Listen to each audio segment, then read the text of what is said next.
Happy Monday, and welcome to another episode of the Sneak Preview. I'm Connor Eyzaguirre. I'm Caleb Boucher. And today we've got three intriguing horror films to discuss: Paranormal Activity, Next of Kin, Antlers, and our main event, Last Night in Soho. If you're here for Army of Thieves, you'll be disappointed. We are done with Zack Snyder for as long as we can be done with Zack Snyder. Until you have to possibly talk about the movie announcement on him I for this week. I would love if from here on out we just actively avoid anything he has going on. I'm that done with this guy. So you're not going to watch the now titled Planet of the Dead, is what you're telling me? No, I don't care. I didn't even hear about that. I do not care. I'm tired of watching slow motion bullshit. I forget. I'm not going to give him the satisfaction of a rant. The sequel to Army of the Dead is titled Planet of the Dead. Cool. Is it also like 2.5 hours long, super contrived and devoid of any point? The first part has been confirmed, but I can almost guarantee the next two. Yeah. Well, you know what?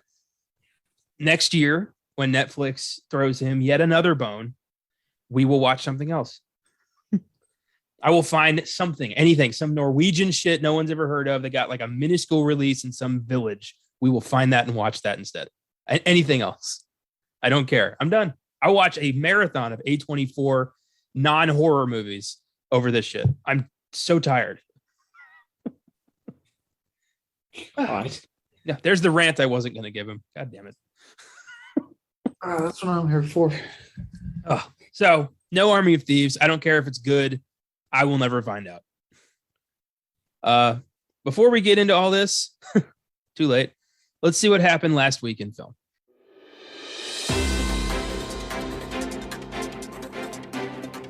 Last week in film.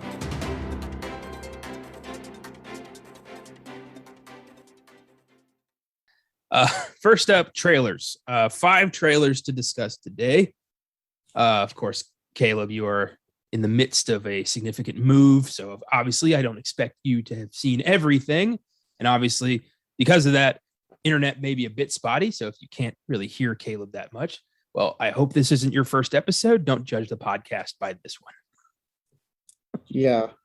Let's put it this way. Usually we banter well before we start the episode, and because of the move in this, we kind of just jump straight into it. Yeah. I'm still wearing half my Halloween costume. I decided this year we're recording this on Halloween. I dressed up as iconic professional wrestler, Macho Man, Randy Savage. I had a great night. I've been moving. So for anyone who keeps texting me, all the family and friends are texting me, who's your Halloween? I've been moving. Leave me alone. Stop asking me. I'm rocking a t-shirt that says cream of the crop. And it was a fun night getting to be Macho Man for a while. Anyway, trailers. First up, we got the second trailer for House of Gucci, Ridley Scott's second effort for this year. Comes out November 24th. I am 100% on board with this. This looks fantastic. And the second trailer just made me even more excited about this. I did not watch this trailer. Actually, not because of the move, but like I got on YouTube and the first video I hit for it, which was uploaded by the movie company that's making this, Warner Brothers, I believe. No, I don't know, right? I don't know. I don't know. But the movie, whatever American was doing it, and like the sound was bad. Like they messed up the upload on the sound, so I said, fuck it, I've seen the first trailer, I'm good. That sucks. Yeah, it still stands that I want to see this because I like Ridley Scott, and this actually looks pretty good to me. This made me think that Lady Gaga has a legitimate chance at taking home Best Actress for this. I think she's going to be lights out great, and the rest of the cast I think is going to be fantastic as well. This is going to be fun. She didn't get nominated for A Star Is Born. I thought she did. She did, but I'm thinking a win for this. Oh, okay, gotcha. Yeah, but we'll see. I mean, I thought Jennifer Hudson killed it in Respect, and Jodie Comer in The Last Duel. There's a lot of competition this year. I think there's a lot of cool stuff, and I know you don't care, but we have a whole podcast dedicated to this shit, so I have to care. I get to care. I'll say that. It's not the podcast. You do care. I do care. I would care if we didn't have a podcast. I was about to say, you can't say this to me. I've known you too long. You do care. I care a lot. I've never been like I've always cared. I'm very vocal about that. But I like that because of the podcast, I'm more focused on what's coming out. So I kind of get to see, the Oscar bait movies before they're labeled Oscar bait. And I get to judge for myself what I think is going to be a contender, which is fun. Eyzaguirre. Have fun. Next, the trailer for a movie I know you're looking forward to, Black Friday, a horror comedy starring Bruce Campbell, Michael Jai White, and Devon Sawa. Comes out November 19th. You get a chance to check this trailer out? Yes, I did. I've been hearing about this on Low Disgusting for a while. I am so pumped for this movie. Bruce Campbell, Devon Sawa continuing his resurgence and horror, which I'm loving. And Michael J. White, like, oh my God, yes. I'm in on this movie. And it's on making fun of or having fun with the Black Friday of all days. Like, I think after what we've gone through in the pandemic, like, yes, bring it on.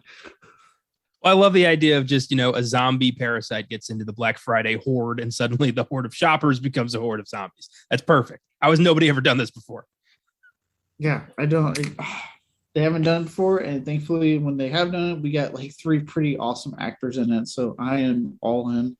Also, it's nice to see that Ash was able to finally work his way up to manager at S-Mart.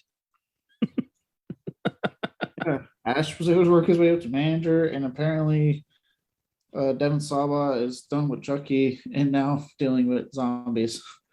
This is going to be so much fun. I'm very much looking forward to this. I'll watch anything Bruce Campbell's a part of. I love that guy. But this just looks so much fun. Yeah, it looks really fun. I'm very pumped for this one. Next up, The Devil's Light, a demonic possession flick starring Jacqueline Byers, Virginia Madsen, and Colin Salmon. Comes out February 25th. I saw the trailer for this today when I went to see Antlers, and I can't find it online. So I think it was a trailer or a theater exclusive, at least for now. It was a trailer exclusive trailer. Yeah. You can only see this trailer if you see this trailer.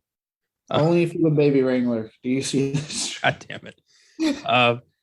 Did you happen to see the Devil's Light trailer when you saw Antlers?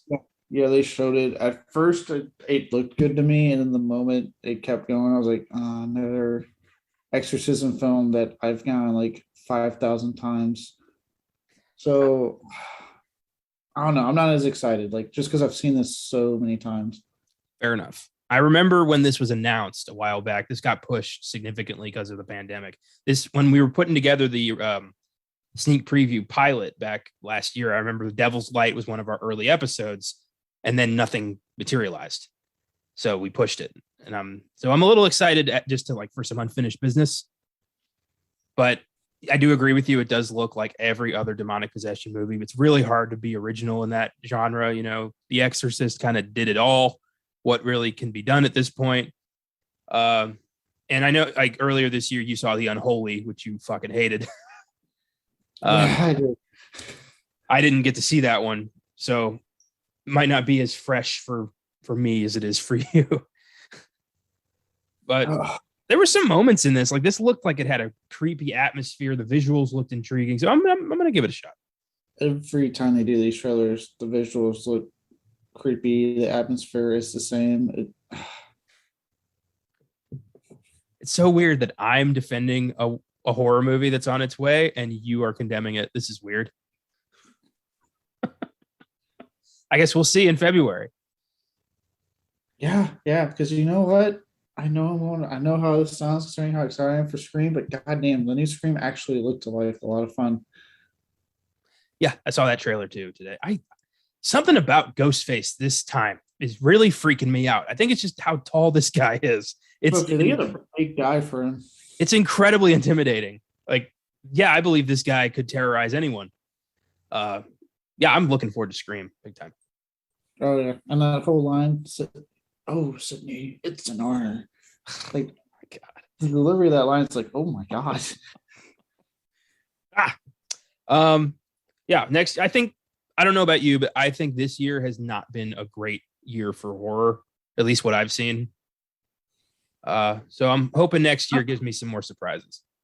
Financially, for the movie studios, it's been great and definitely makes me happy with the pandemic. But I would say creatively, there's been a lot of mainstream, a lot of big budget stuff I haven't been that into. But I mean, like I've said before, if you look on places like Shudder, some of the indie stuff, Yeah.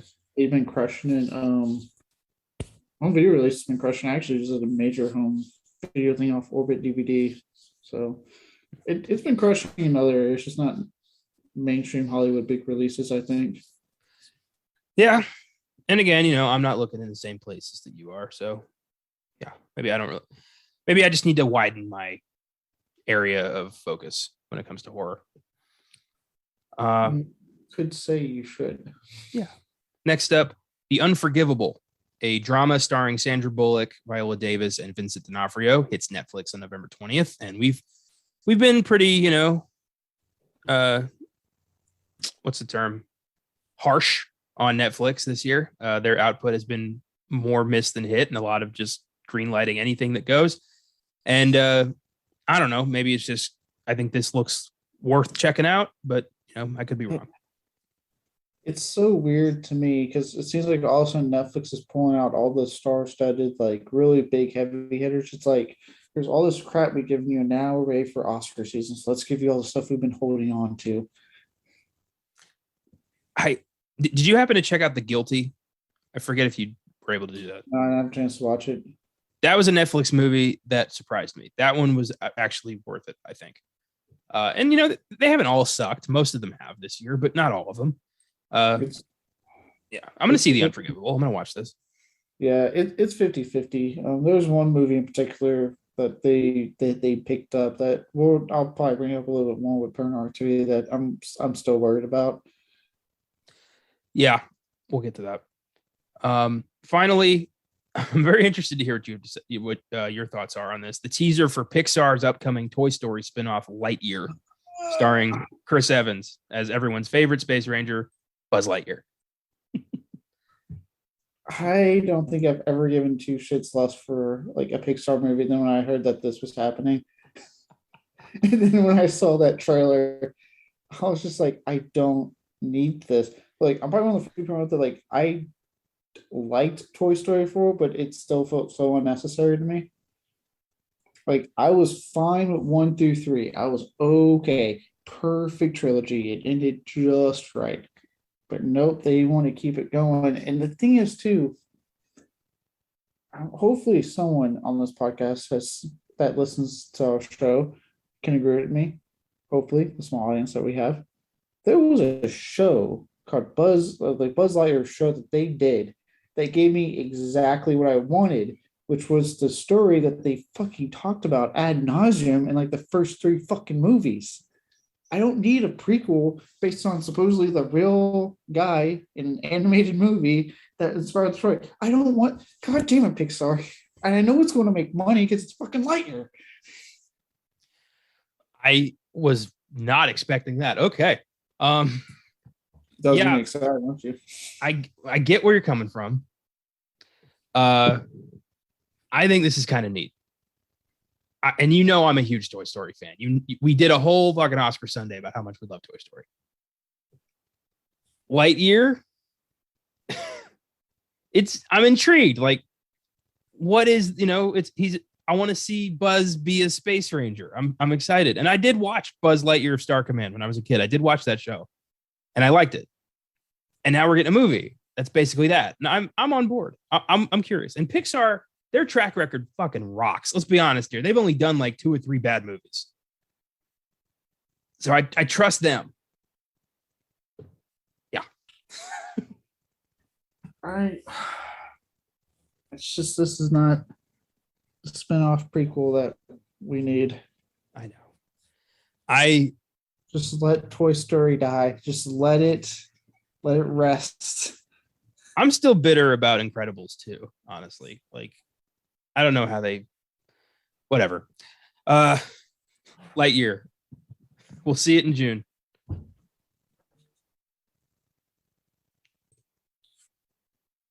All right, so that's all for trailers. I'm excited to do Lightyear next year simply because I want to see your reaction to it. What if I'm just like more angry next year? It's just you probably will be. On to casting. A lot of cool casting news this week. First off, Brendan Fraser has been cast as the villain in the upcoming Batgirl movie for HBO Max. He is allegedly, but pretty solidly, playing classic Batman villain Firefly, who's a arsonist with wings. Sweet. I'm happy for any success on Brendan Fraser's part, and this is going to be cool. Yeah, I've talked about what you've talked about with Josh, and I think to an extent we talked about on the show with Austin. I'm all in on the Brendan Fraser renaissance, the resurgence of the Fraser. The Fraser sons. I am all in. Clearly the Brendissance. I like that one. That's a good one. Apparently DC's all in too, because this is a DC film, and he's a fan favorite in Doom Patrol. Like, he is like the most successful one out of that like core cast of characters. People have latched on to him, and it's funny, when I saw that news, I actually just watched the new episode from this past week, and there was a scene. I mean, he gave a whole performance. It was like, I won't get into details because you want to watch the show, but you actually saw him in person in this episode. Oh. Cool. Which, if anyone doesn't know, that's a big deal, because he plays a person who his brain's in a robot, so you always hear his voice but don't see him. But he gave a really like moment in this performance where I was like, oh, like it took me. I was like, man, I felt it. So like, he must have a great relationship with them. He's fucking fantastic in Doom Patrol. I couldn't be more happy to see him in this. Yeah, straight up. Doom Patrol's on my list. I'm currently making my way through Harley Quinn. I recently finished the first season. I'm about halfway through season 2. And I am fucking loving it. It's fantastic. I thought season 2 was actually an improvement on 1. I really enjoyed season 2. A certain kiss just happened. So oh yeah. Okay. I knew that was coming. I know their Oh, yeah. history. So I was like, yeah, this is gonna happen. Yeah, it builds up, and apparently in season 3, all I'll say is this: that they've apparently hired more LGBTQ writers to make sure it's an authentic relationship. Well, that's good. Representation's always good. Yeah. So good luck, Brendan. Glad you're back in the spotlight. This one was weird. Bill Murray has joined the cast of Ant-Man and the Wasp: Quantumania in a super secretive role. Probably, I don't know if he's going to be like, he's probably not playing like the bad guy or like a significant. It's probably a cameo. I was like, I guarantee it's probably a cameo. Which, I mean, hey, Bill Murray in a cameo of Marvel, I'm down. Yeah, why not? I like this cameo in Zombieland, so let's see what Marvel can do. Yeah, exactly. The cast for Hocus Pocus 2 was announced. Bette Midler, Kathy Najimy, and Sarah Jessica Parker are all returning as the Sanderson sisters, and Doug Jones is returning as the helpful zombie Billy Butcherson. Standout newcomers include Sam Richardson and Tony Hale, but it's mostly unknowns. Release date is likely October 2022 on Disney+. Mixed feelings. Hocus Pocus is a lifelong favorite of mine. Don't necessarily think we need a sequel, but I am curious. I'm very I'm hesitant. I'm probably not as like, for some reason, not like I am with Lightyear. I'm more hesitant because I know it's been like, this has been gestating for so long about trying to get a sequel off the ground. And you know, this is feeling like it could go 1 or 2 ways. It could be like the worst thing ever, or it could be something that is really good and also serves as something for a different generation of people that grew up with that Hocus Pocus, as opposed to the one that we grew up with, and that's fine. So it could go either way. I'm glad to see the 3 ladies back, and even Doug Jones like that. That's awesome. I love Sam Richardson. That dude is one of the funniest comedians working today. So, yeah, I do think getting the 3 witches back is a win. I know they've all been kind of wanting to do this for a while. I'm hoping somebody in the original cast has like a brief cameo or like something. I want to see what's it, Jay and Ice Hollywood. I want to see those guys again.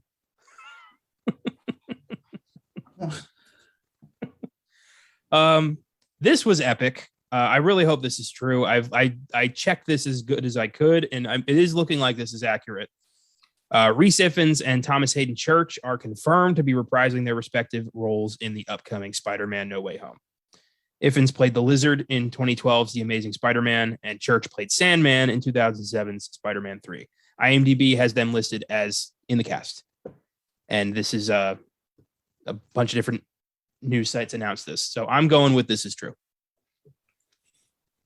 Yeah, I mean, it sounds like it's true, but I'm excited, but it still stands that like I really wish I wasn't hearing so much about this goddamn movie, because I want to be like as clean as possible on what's going to be apparently a very epic Spider-Man movie. But yeah, I get that, but they have to build the anticipation, and the best way to do that is to announce bit by bit who's going to be in this.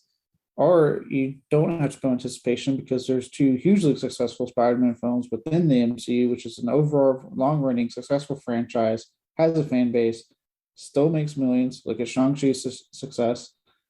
So you don't really need to build that much up.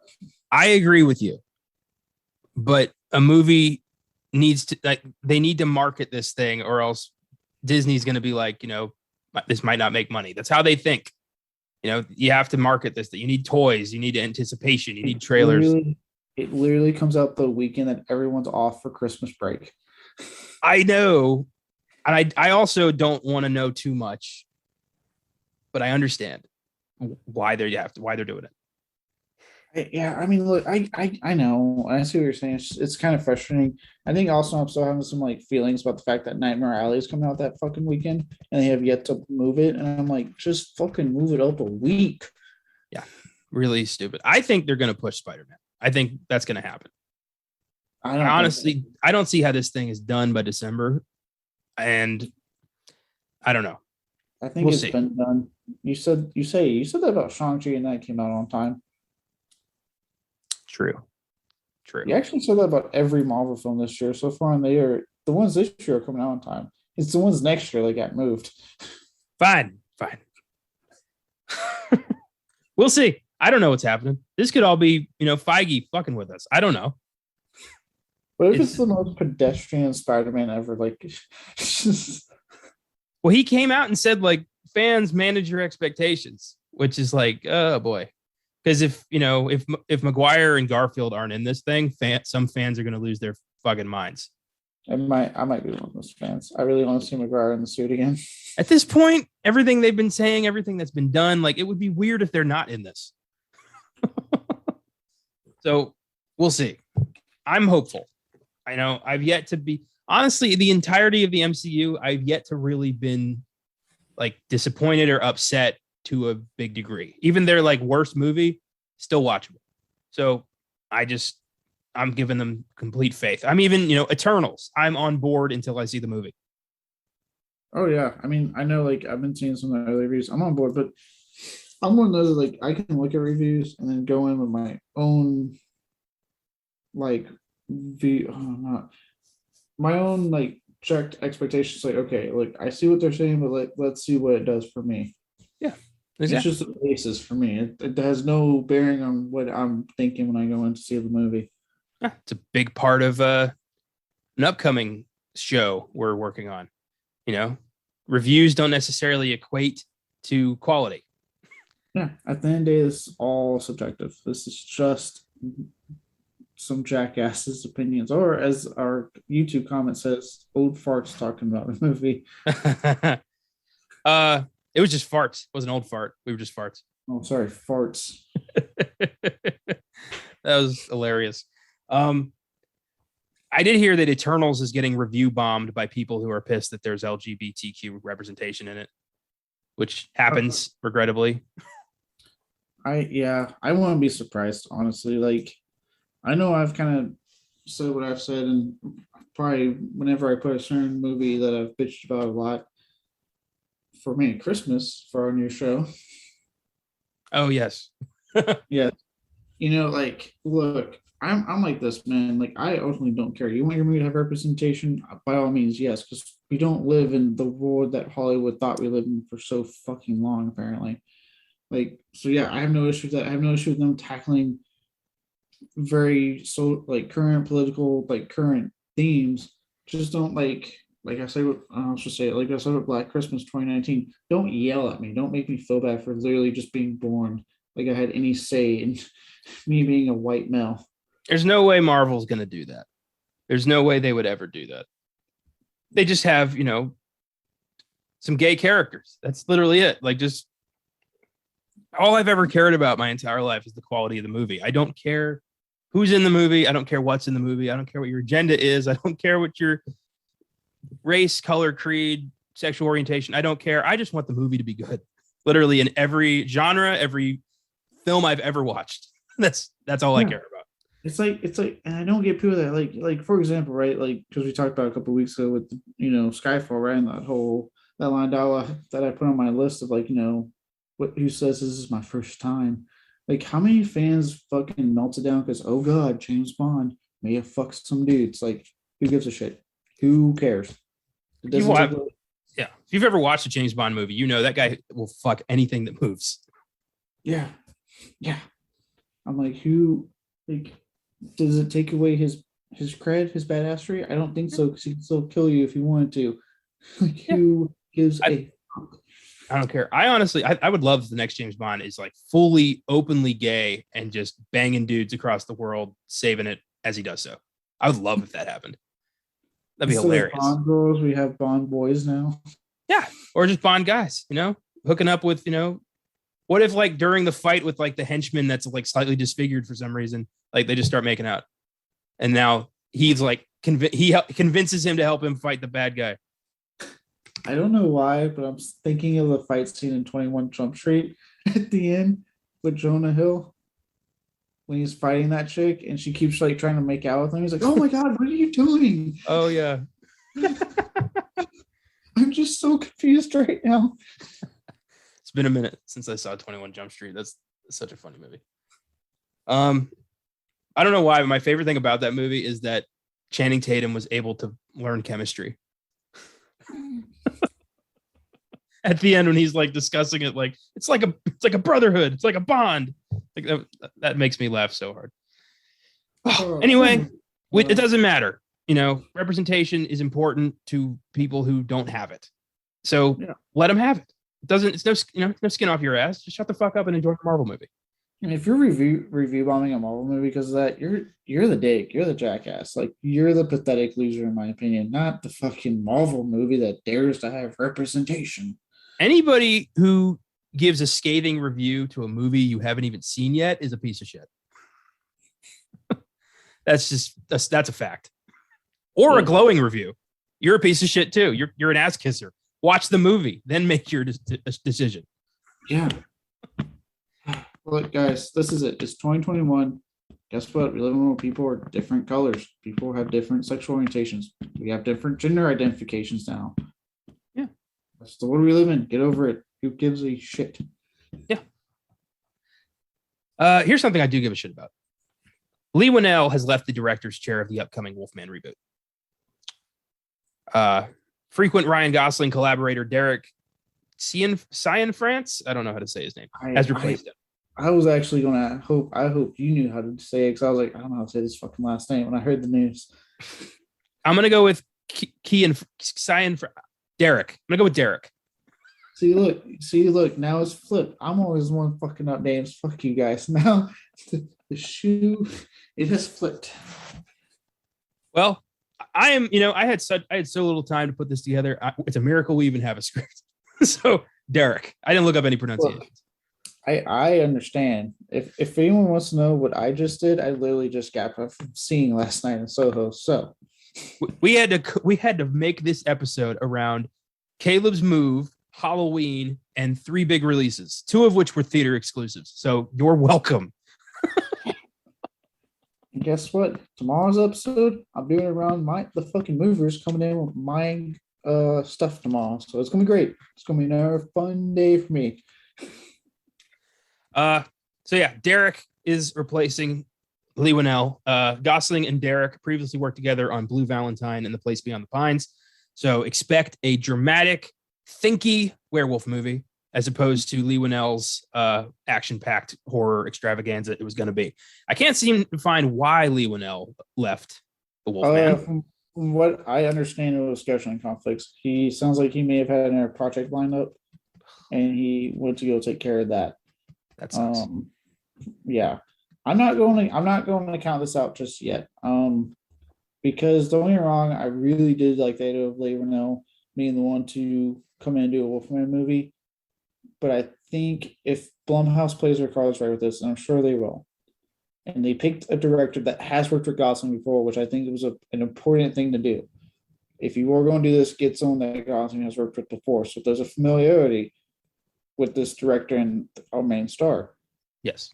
This allows, to me, each film that they're doing, because ideally, from what I understand, they're trying to do every single damn Universal monster. It gives each film its own unique voice, which I think will be a key ingredient to keeping this current iteration of the franchise afloat. Each director having kind of like their own voice with the movie that they want to make. So yeah, I am like on one hand, I am sad to see Lee Winnell leave the project, but this is an opportunity for us to maybe get like a unique voice, and he might be on the same page with what Lee Winnell was actually going to do with the movie. That's true, and I just thought the worst when Lee Winnell left. I'm like, oh shit, the Universal pissed him off or something. But no, he scheduling conflicts, and Gosling picked Derek himself, I believe, because they've worked together so good in the past. I've seen Blue Valentine's, a great movie. I've not yet seen The Place Beyond the Pines. But Place Beyond the Pines was really good. I've seen that one. I've heard great things. Austin's sung its praises to me many times as well. I got to get on that. But yeah, I think, I just want the Wolfman movie. I mean, this was announced like a year ago, and there's been like no development on it at all. Yeah, well, I mean, it got announced in the pandemic happened. I mean, because think about when Invisible Man came out. Remember when Invisible Man came out? It was like a month before everything started shutting down. Yeah, that's right. So I'm sure that kind of stalled them. I mean, we just now got Halloween Kills after a year long delay. Like, I'm sure it's happening. It took longer because of all that went down. In my mind, I'm already like movie wise, like back to normal in my head when it comes to the movies. I forgot for a second there that we had a year where movies just disappeared. So thank you for bringing me back down to the ground. I appreciate that.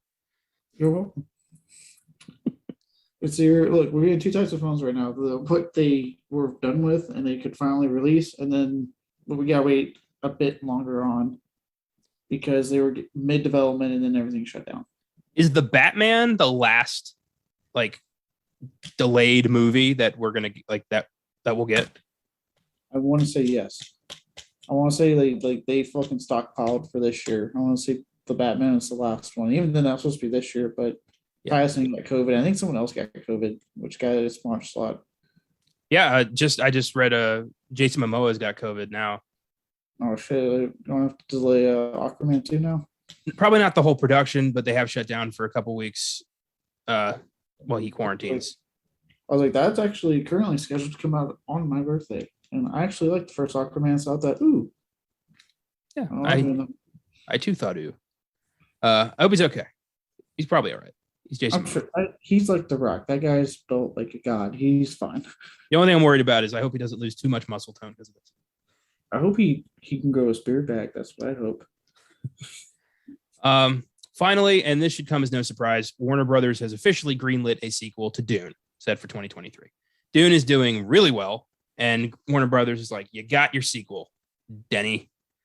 So, do a good job. You didn't care for Dune, did you?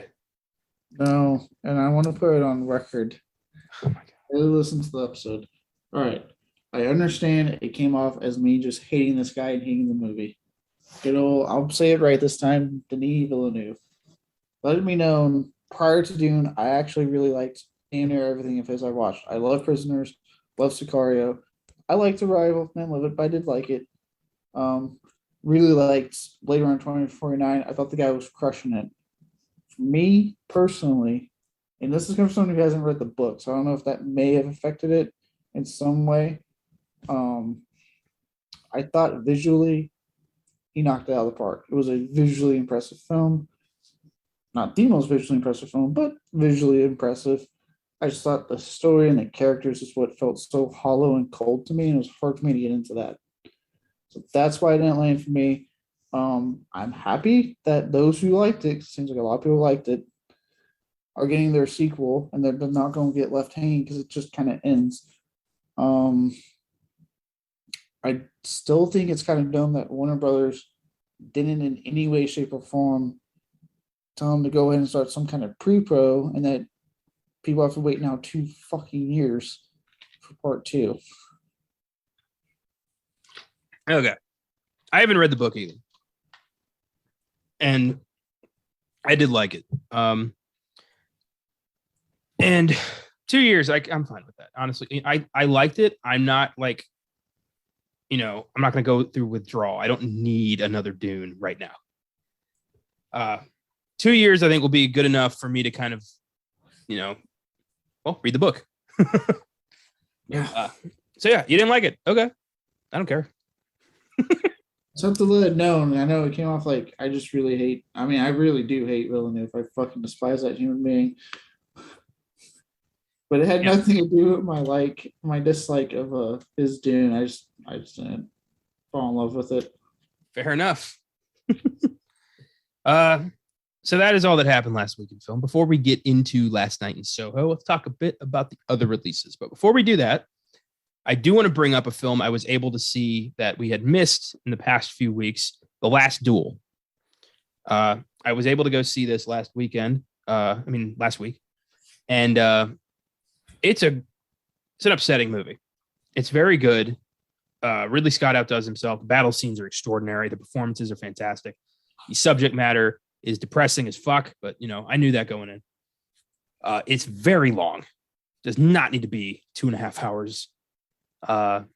And since I was kind of tired that day, I did nod off a couple times, which sucks, but I was back within a couple seconds. I gave the film an 8. It's a good movie. I think I probably could have waited for streaming. Not really a theater movie. But I want to give... I was going to say, not an October release. That part was weird to me. Well, this is, trying to get into award season. I get that. But yeah, October was a weird time for it. It got overshadowed by Halloween and everything else. It made no money. Yeah, weird release. Apparently they learned their lesson with House of Gucci, because that's, I think, next month. Yeah. I guess November, by the time this episode comes out. But Matt Damon was fantastic. Adam Driver was fantastic. Jodie Comer was great. Ben Affleck really surprised me. He was good. And once again, it takes place in France, but everybody has a British accent. And everyone's American, which is even weirder. So it's like when you play an Assassin's Creed game and they definitely don't have the accent of the country it takes place in, like almost ever. Yes. But like I said, 8. It's a good movie. Very much a movie about, the dangers of pride and how, women have never been trusted to defend themselves in any capacity throughout most of mankind's history. It's really fucked up. But definitely once it's on, streaming or DVD or whatever, check it out. But you don't need to go see it. Okay. No, I mean, I'll check it out. I've been hearing good things. I like Ridley Scott, so. Yeah, same. Okay, just want to get that out of the way. I would have felt incomplete if I didn't mention that. Antlers. So this is a movie that got pushed. This was supposed to come out last fall. Got pushed to this fall. Actually, got pushed a few times. This one had a bit of trouble getting to the theater. Yeah, it did.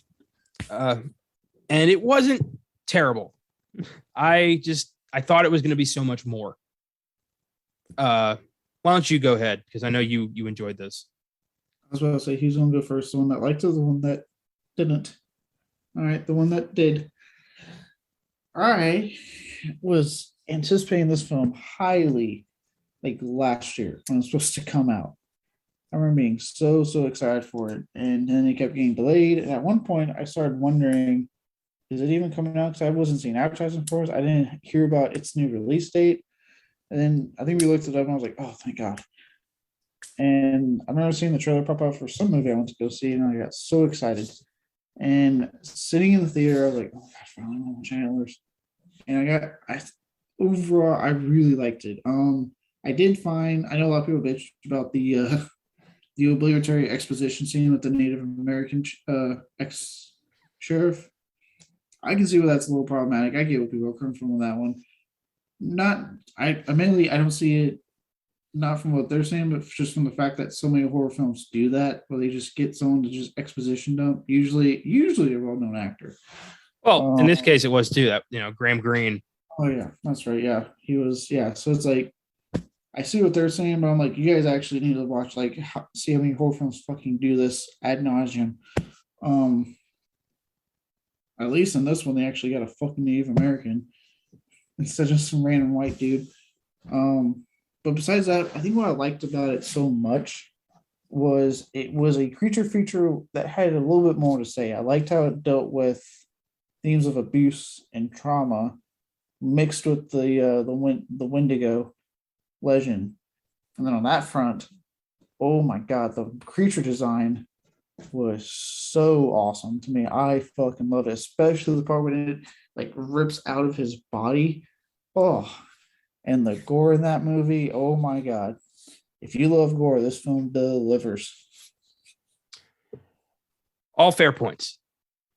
And I think in my case, I was hoping this was full-blown creature feature and we could leave the themes at home for a bit. I was hoping for just a straightforward monster rips people apart movie. And I felt like most of this film is a drama about abuse, which is fine. I just think that it wasn't billed like that. And the creature, you get glimpses throughout the movie. You only really get a good look at the end, and then it is killed so quickly and so unceremoniously. I was like, this is a thing that's been ripping people apart the whole movie, and a kid stabs it in the back with a pocket knife, and it's gone. But it's not really gone if you remember the little end scene. Yeah, but the creature is dead from a little kid with a pocket knife, and that was really? It was gonna be a new creature. Look, man, it's based off the Wendigo lore. It doesn't ever truly die; it just finds a new host. Yeah, but these things should be easier to kill than that. Is what I'm saying. It's gonna find a new host. But the previous host should have been harder to kill. That was a big sticking point for me. Whatever. I don't know. That's all I really got. I think my thing is with it being such a straight creature feature is that can go so in horror especially can go one or two ways. It would be really good and a fun thrill ride, or what has been happening a lot recently where it's that really cheap, just shot straight to video, they quickly cobbled it together and called it a day. In one case, I forget the name of it. I think it's actually called Creature. It had a random incest subplot that was not needed and so unnecessary, and it doesn't tell you about it until you're literally watching your brother and sister do it, and you're like, wait a minute. And so that can go, you can go right away with that. I don't know, I like that it had something to say, and it was super atmospheric. It really utilized the PNW, Pacific Northwest, when it's not going through a heat wave really well. True.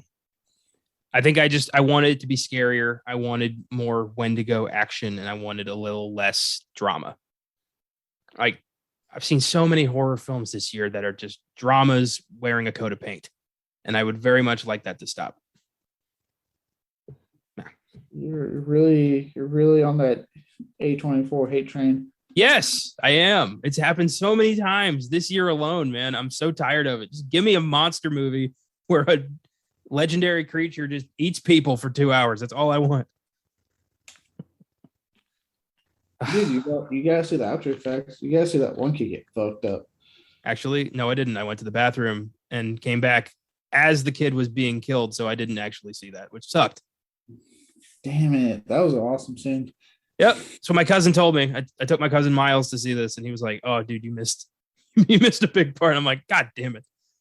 So, yeah, that sucked. I thought it had some frightening moments here and there. Whenever it was utilizing the sounds of the Wendigo, those were really creepy for me because you could not tell where the fuck it was at, ever. That's true. I thought Until Dawn did such a fantastic job with the Wendigo lore and the Wendigo design and the idea that's kind of become like the gold standard for like a Wendigo to me. Like, so I was kind of in my head kind of comparing the two the whole time, which I probably shouldn't have done, but it's going to happen subconsciously. I mean, I've played Until Dawn. I love Until Dawn. I didn't compare it to Antlers. That's fine. I did. But I also want to give a shout out to the main kid in this movie. Hell of a performance, in my opinion. That kid was really good in this movie. he was. The performances were good. I don't know. I just, I've got my own problems with it. I wanted more. I give it a 7. I will give it an 8 because the move. In case anyone's wondering, if you do use the website, again, because of the move, I've not been reviewing the films I watched for this episode. I've just been watching them and then putting them on my letterbox. Yeah. So this one would be an 8 if I had to type that one. I have not yet reviewed the movie. I will later. Has been a long day. So yeah, I think we're not in agreement on Antlers. Paranormal Activity, Next of Kin. I'm very interested to hear your thoughts on this one because I have some strong ones. Oh, is it because I gave you so much shit about not wanting to watch it? Yeah. All right. I shall begin then, because I feel like you're making me start. Yeah.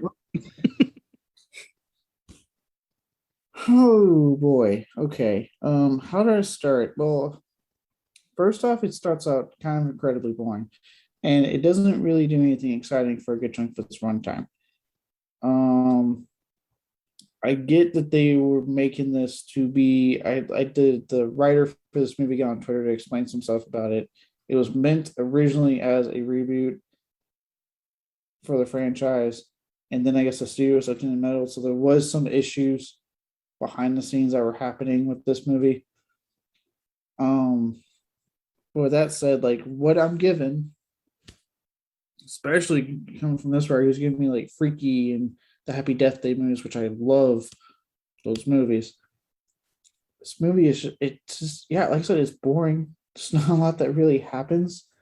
And it makes this mind-boggling decision to have shots that aren't fucking found footage throughout the movie. And there's no like quick moment to be like, okay, it's just a documentary that they put together and we found, which you could get away with saying that much. Like, oh no, it's not found footage, it's a documentary. Okay, cool. No, it's just like they just randomly just have moments where I'm like, there's no way in hell they're filming that right now. I was like, that's not found footage moment. And then there's music cues when scares happen. And I'm like, okay, again, it's not a documentary, it's found footage. It is amazingly sleek. I don't know if that's something that we need to rectify with found footage, but when your movie looks fucking damn near 4K quality, hard for me to get into the realism on a found footage film. It looks great on my iPad because that's what I watched on. I was like, Jesus Christ. The use of slow-mo shots. All right. They introduce slow-mo in the movie, and he's showing the kids that when you're running away from a demon, at what point did you think it was okay to slow-mo your friend's jaw getting ripped off as he's getting killed? It was like, okay, this was why. Just why?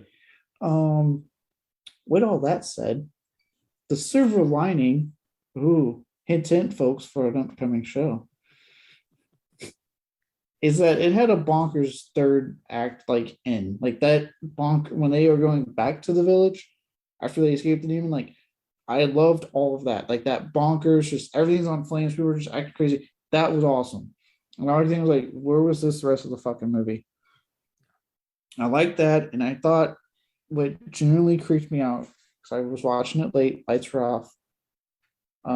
If anyone doesn't know, I'm now living with fellow Filmgazm podcaster Josh Arad.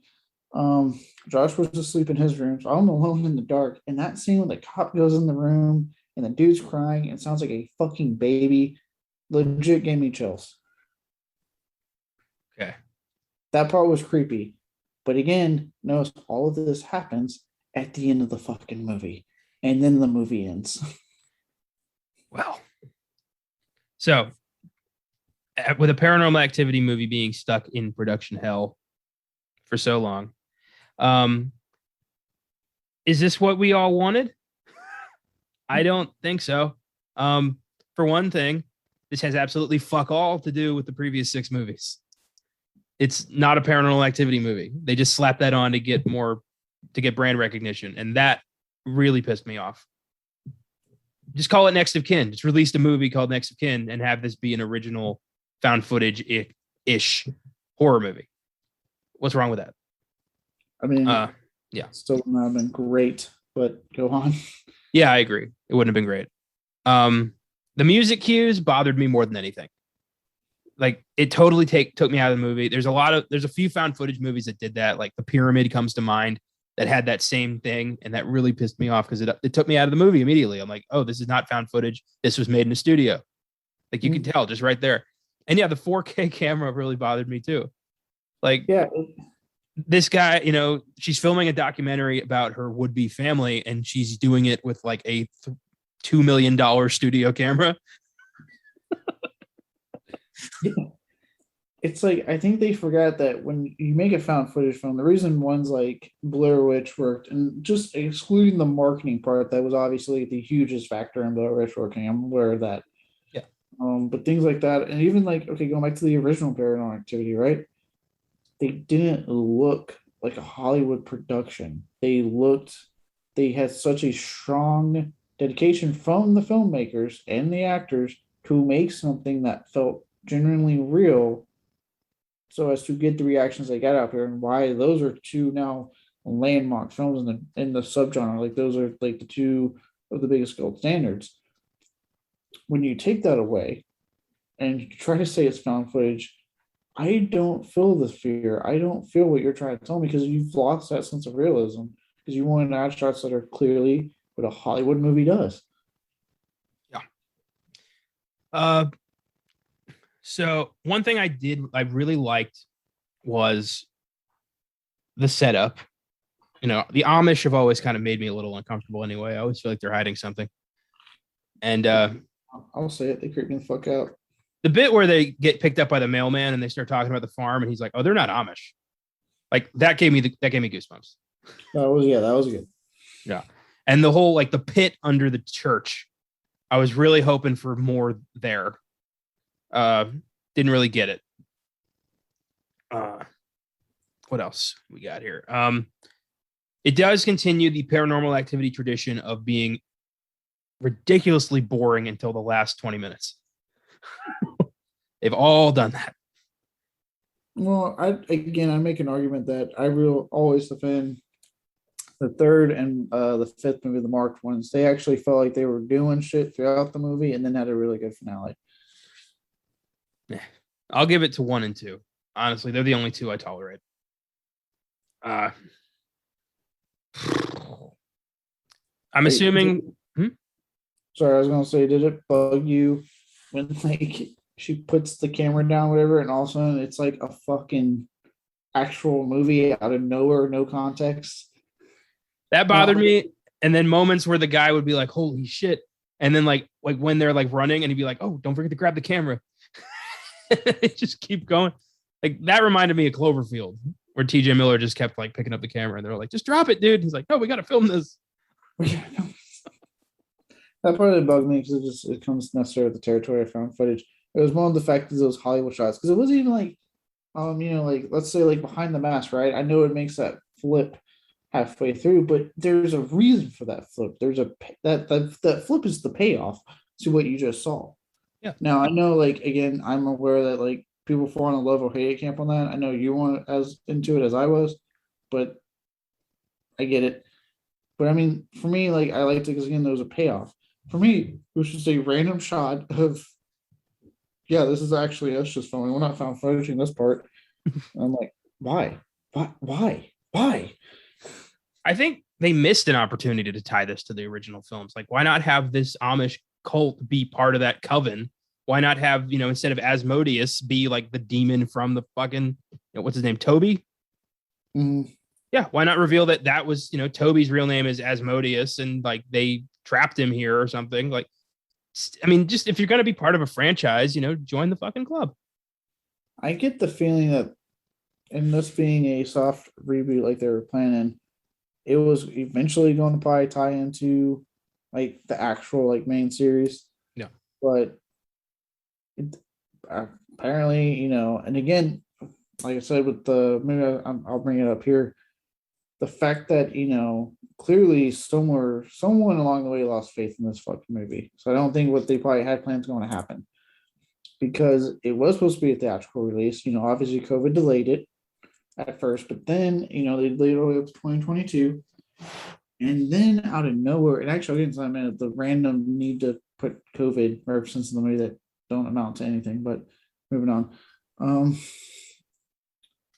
but they do that, and then all of a sudden they just randomly take it off the fucking schedule with no release date, no nothing, just it's gone.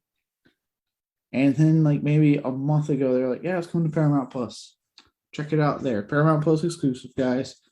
And a trailer came out like a week or two ago at best. Yeah. And then this comes out, and now it's like, I'm just thinking of, the upcoming Chainsaw Massacre, the fact that Netflix bought it. It's like, okay, are we about to have the same thing now with Chainsaw Massacre? Did like people watch this? Did they watch that and go, ooh, let's see if one of the streamers will take it? Maybe. Since Netflix bought it, much like Paranormal Activity, I haven't heard a fucking peep about that movie. Don't know when don't know when it's coming out. No release date, no nothing.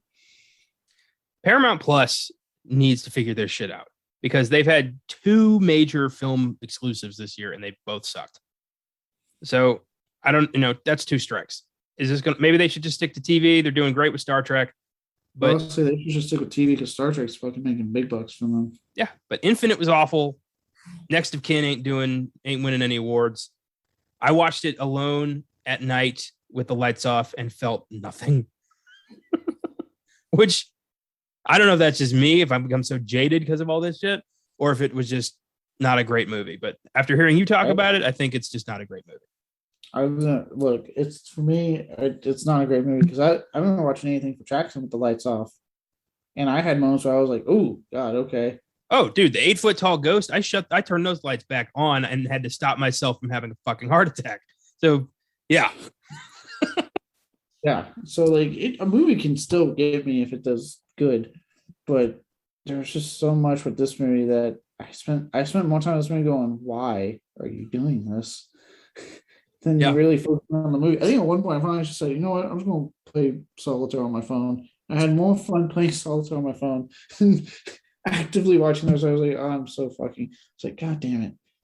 I didn't grab for my phone, but the only reason is because I was wedged in the corner of my bed with my cat next to me, and I physically couldn't reach the phone without undoing my comfy. So I was like, I guess I'm just in this. This is my life now. But I was thinking about other things, so if that counts. I was not attentive. Yeah, no, I get that. This like I said, like it really made me remember when I got to the end. I was like, okay, I'm actually enjoying this ending you gave me with the village losing its fucking mind of stuff, and then like the crying, oh man, that sounds like a baby. Like I was like, that's some mood. I was like, there's 2 really great scenes back to back. What happened to the rest of your movie? And even like the scene before the village was down when they were escaping the demon, that was actually pretty, I thought, tense and good and well done. Again, minus the fucking moments of non-found footage. But it was like, where was all of this before any of this shit happened? The bit where Margot was in the attic, I thought was going to, like, something was going to happen. And then all we got was form on a bed. And I feel like I've seen that before in this franchise. Well, and the thing is too, like that part's not scary. Like most movies, the form on the bed is the lead up to the fucking punchline, basically. Like instead she gets out from the bed and nothing's there, and you're supposed to be creeped out by that, but it's like, no, this is what you do. Like at some point, a jump scare here, someone to get me. But right now, I'm just like, eh. See, that's why I like part 2 the most, because I feel like 2 had shit happening the whole time. That bit like when in the middle of the day where like all the cabinets explode open. Like I didn't see that coming. Oh yeah. Yeah. See that? That one, I always think of one that always got me was in the third Paranormal Activity with the fan camera, and the ghost in the sheet. It keeps getting closer to her as the camera is like spinning around. So as it's spinning, you see it. You don't see it move, but you see it's closer constantly. So it's right fucking behind her. And you're like, oh, and all of a sudden she gets up and the thing just drops to the ground. I remember that. Yeah, I remember the sheet drop into the ground. I got to marathon these again. It's been a very long time since I watched these films. I'm telling you, if you do, I'm telling you, I think you would actually like 3 and the marked ones. Those were a lot of fun for me. Those are actually my personal 2 favorites. Maybe if I watch them close together, there will be some semblance of continuity I can follow. I doubt that, especially because Ghost Dimension really fucked it all up. But we'll see. We've got a whole other podcast for horror movies like this where we can just take our time and analyze. I threw Next of Kin in the book, so one day this will get the treatment of a full filmgasm and not 20 minutes on a sneak preview. One day we gotta watch it again. Yeah. And let's be honest, this ain't gonna be the last Paranormal Activity movie. This franchise is gonna last forever because it's profitable. Look, if it's anything like fucking how Saw did, right? Jigsaw didn't exactly reignite the franchise back to life, but we still got Spiral this year. So yeah, eventually we'll get another one. But Spiral honored the source material and built on a foundation that was established. Next of Kin did not. Yeah, but that's what I'm saying. Like, if this one did reignite it, they'll show it for a little bit and then come back to it and be like, yeah, let's try again. Let's try reigniting again. Yep. Well, those are the 2 we wanted to spotlight before we get into our big movie. Last Night in Soho. Directed and co-written by Edgar Wright, who's previously directed. Credits include Shaun of the Dead, Hot Fuzz, The World's End, Scott Pilgrim vs. the World, and Baby Driver. All great films. Edgar Wright's track record is fucking brilliant. And Last Night in Soho was an oddball, but an entertaining and unique oddball that I was entertained by. I was about to say, as someone who's very fresh off seeing it, Edgar Wright to me is one of the few, if only, directors that has a flawless track record. I like every single film that he's come out with. Same. And I am happy to report that when I walked out of the theater, my first thought was like, the track record continues. I really liked this movie. He's always had that edge. He's always been able to do horror. Like, you can see those horror moments in Shaun Dead that you're like, okay, he has it. Even in like Hot Fuzz and The World's End. But, obviously he's also had a lot of comic sensibility to his movies. And there's nothing wrong with that because he's fucking great with it. He makes some of the funniest films I've seen. But seeing him, so let's drop the comedy and go straight horror. I just want to go for it. And how he pulled it off so fucking well.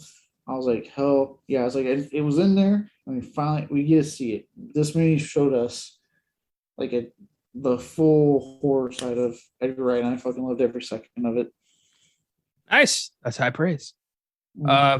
Personally, I've always been blinded by the balls on this kid. And little Baby Driver reference for you.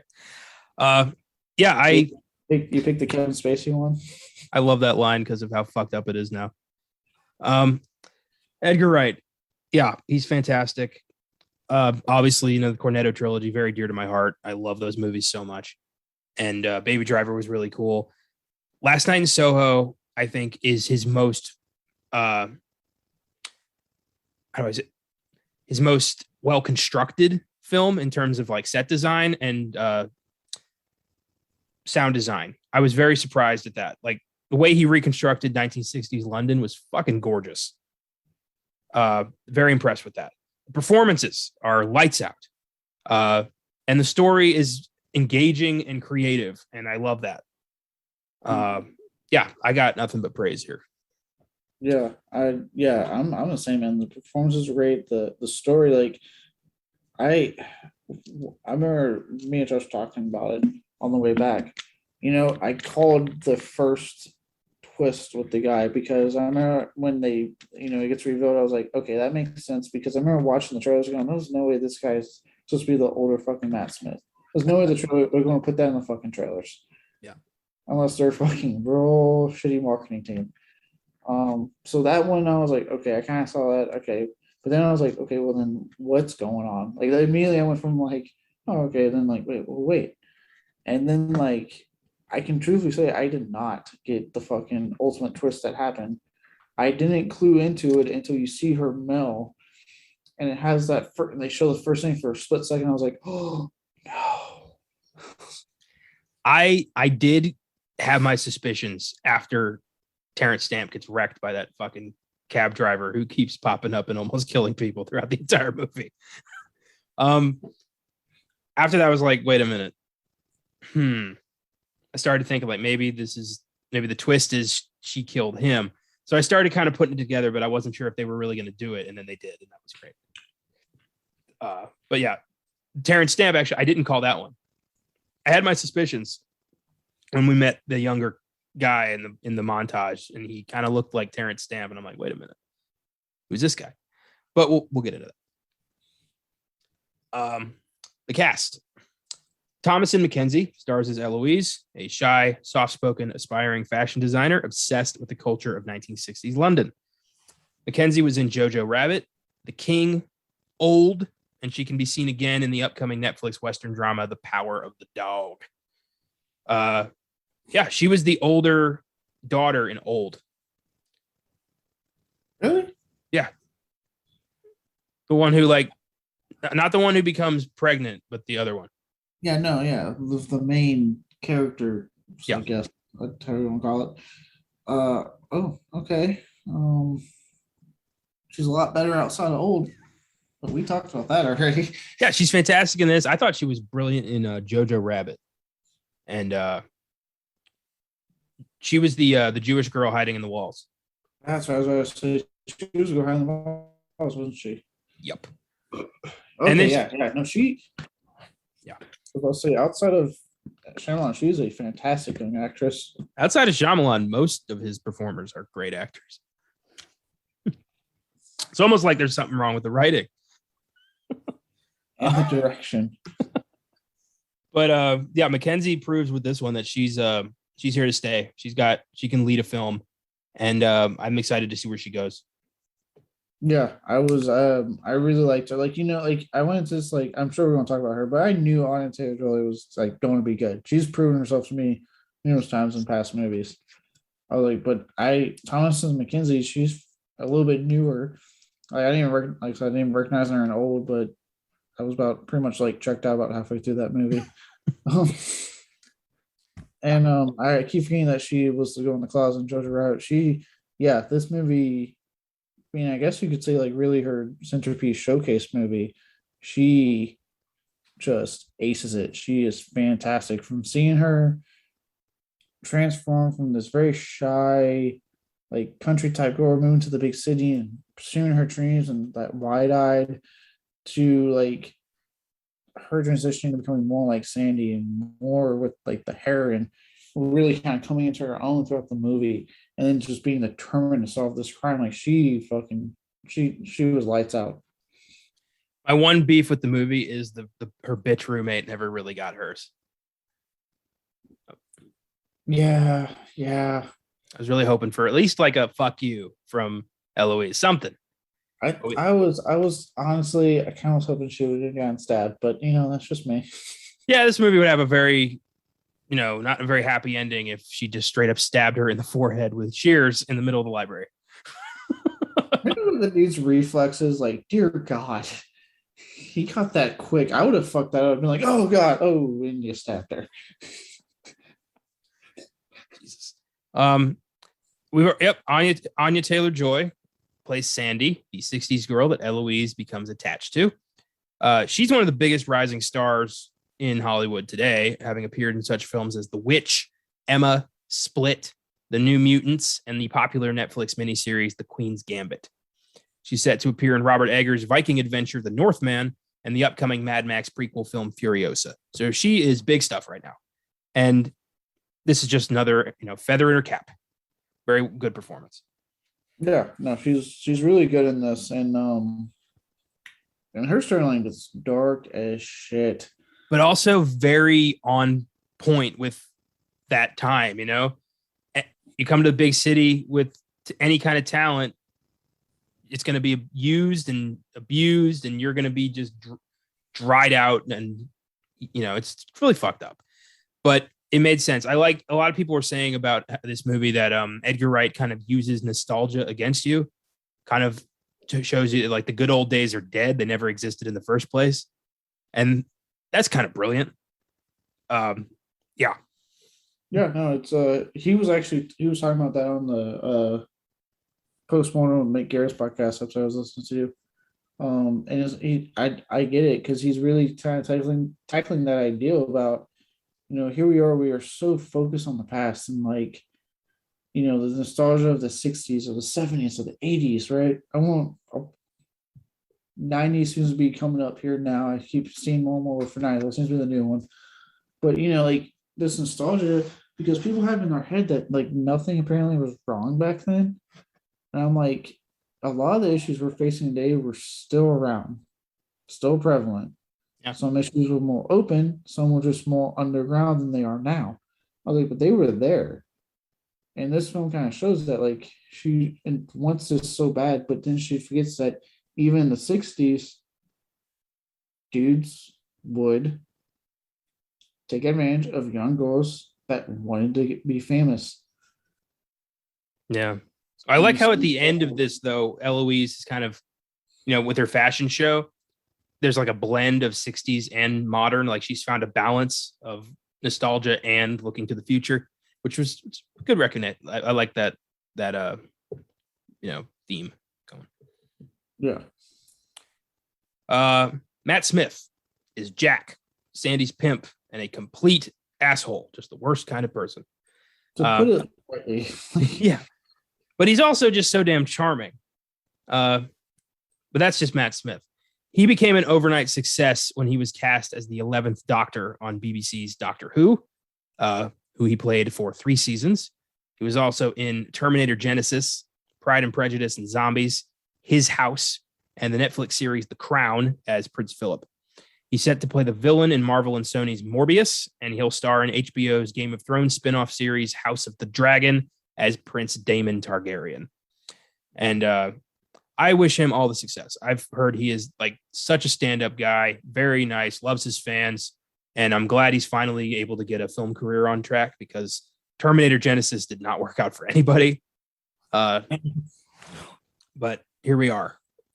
So good for him. I like Matt Smith a lot. Yeah, I you know me, I haven't seen Doctor Who yet, so I don't have that familiar with him, but I have liked him in a lot of what I've seen outside of that. And I was actually really interested in him in this movie because he was playing a villain role. And up until now, I know he's playing in Morbius, but up until now, he's usually the lovable good guy. Like you really like Matt Smith and a lot of his stuff. So for him to kind of use that charm, but now use it in a villainous way, was just brilliant to me. Like it's taking what you know about not just this character, not a character we haven't met before, but like the actor Matt Smith, this charming, nice guy, and using that to lure women into a red light district. And he plays this part of just this villainous asshole, to put it lightly. Like I'm really trying to figure out a good word for it. So well. Like he is oddly captivating to watch. Well, I've noticed that with particularly the actors who play the Doctor, they play such great sadistic villains. Like look at David Tennant as Kilgrave in Jessica Jones. He was great in that. Yeah. Look at Christopher Eccleston in 28 Days Later. Like, I was like, oh yeah, I always forget he's in the fucking 20 Days Later. He has that big scene where like we have to keep the women so the boys can be happy. Yeah, it's crazy. And I think it's because, you know, playing just the Doctor Who connection, the character of the Doctor is so unbelievably complex and so layered as a hero, as a villain to others, as a man who doesn't care but also cares a lot. And to play that character immediately raises you to like be a noticeable hero at, you know, in Hollywood. Like you get typecast. So I think they go out of their way to play evil characters as a way to like kind of balance their careers. Mhm. That's just a theory of mine. I can't prove that, but it's just what I've seen. And they're great at it. Yeah, like I said, he was really good. And I know, like, I would say about halfway through, he's more like he pops up randomly as the ghostly vision. Yeah. But what we do get of him is really, really good. I agree. I hope we get to see more Matt Smith in the future. I may, and this is not a declaration. This is a big fat maybe. I may watch House of the Dragon for him. We're gonna watch House of the Dragon. Got it. I may for him. You most definitely probably will. I'll be standing by for the text to confirm what I know. Oh, like you're not gonna watch it. Nope. You are. You watch it's a completionist thing. You have to watch it. Oh, you shut your mouth. You watched Game of Thrones. You have to watch everything connected to it, or you can't sleep. I haven't done that with Walking Dead, so You will. Shut up. Michael Ajao, I think it is, plays John, a fellow student who takes a liking to Eloise. Ajao was also in Attack the Block and a few episodes of various British series. So this is a big one for him. And he's great. I think a little too forgiving of some things, but good guy. But you could say that, but it's nice to actually see it, especially in a movie that deals with just really like disgusting pigs of men. Yeah, it's good that Edgar Wright counterbalances it with such a nice male character that it is generally likes her, generally looks out for her well-being. Even that, the scene where she is freaking out when they're about to have sex, he doesn't at any point get mad at her. He doesn't try to force himself on her. He takes the hint, leaves quickly because things escalate in the scene, and then quickly just wants to talk about it. Be like, hey, can we just talk about what happened? Like, it's nice. It's a good counterbalance to the story being told. I agree with that. Dame Diana Rigg plays Alexandra, Eloise's landlady. Rigg was one of the most beloved and respected actresses in the UK. She played the Bond girl Countess Tracy DiVincenzo in On Her Majesty's Secret Service, the only Bond girl who ever tied Bond down. She starred in the popular BBC adventure series The Avengers, not Marvel, but BBC's Avengers with the top hat, the Black Widow costume. And most recently gained an entirely new fan base as sharp-tongued and quick-witted Olenna Tyrell on Game of Thrones. Sadly, Rigg passed away at 82 years old from lung cancer in 2020. Last Night in Soho was her last performance, and it was dedicated to her memory. And what a fucking final performance. My God. She was fantastic. Easily my favorite part of this movie. I was blown away. I can't believe that at 82, she had this range in her to play a fucking serial killer in her last performance. Like, bravo. Yeah, she is great. Like, even before you find out the twist, right, she's really good. She actually had, like, to me, some of the most subtle, humorous moments in the movie with her interactions with Ellie. But yeah, when they get to that twist and she's delivering that speech and explaining everything, she's terrifying. Like, I was legit scared. And then when it gets to the point where she's like resigning to her fate, you're kind of sad because it's, I don't think I necessarily agree with how far she went with her revenge. But she had a line I really liked when she hears the siren. She goes, "I won't go to prison because my whole life has been in prison." Or something along those lines. That line stung. Like, I can't imagine going through what she went through. That your own life felt like a prison, and that when the moment comes that you have to answer for the own crimes that you did, you'd rather kill yourself than fucking go there. Yeah, strong stuff. She brought a real, I feel like in the hands of any other director, this would have been a big, like, haha, it's the villain, like a Halloween style ending. But he brought real human nature to this character. You feel for her, you understand why she did it. And I like that she didn't, like, she had that moment of like, I don't want to kill Eloise. Like, she doesn't want to do it. And she has just like a moment. I love when she's looking in the in the room. Everything's on fire, and she just kind of stops. You don't see that. I literally just watched a movie that had a very similar ending. I don't remember what it was, but it was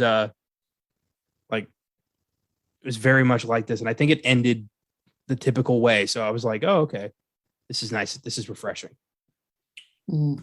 Yeah, they just I lost my train of thought. But yeah, no, it's just like it's nice to see. Okay, oh yes, okay, here you go. I'm on track.